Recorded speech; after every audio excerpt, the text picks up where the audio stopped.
And I asked her, how could you have forgiven him for what he's done? Right? That's and of course, question. Why am I asking that question, right?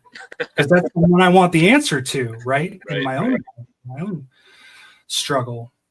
Because I was certain that if I revealed all of this, like it's over, like, the marriage is done, all of it. And so right after the breakout session, we had a lunch break. And she and I, we actually walked to the church. So we walked home during the lunch break, and I disclosed everything to her.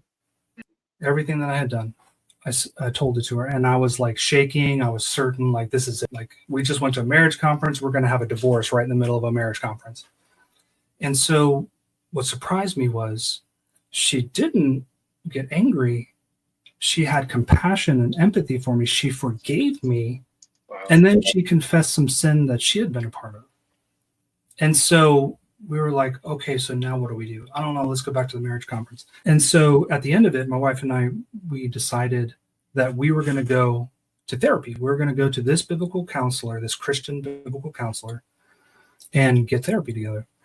And so we called, and she recommended that we do what she called a intensive weekend. And it was intensive for sure. So basically the idea is, instead of like, an hour a week for, 20 weeks, it was like 20 hours in a weekend.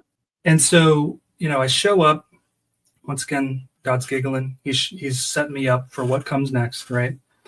And so, the counselor, she's doing cognitive behavioral therapy. Right.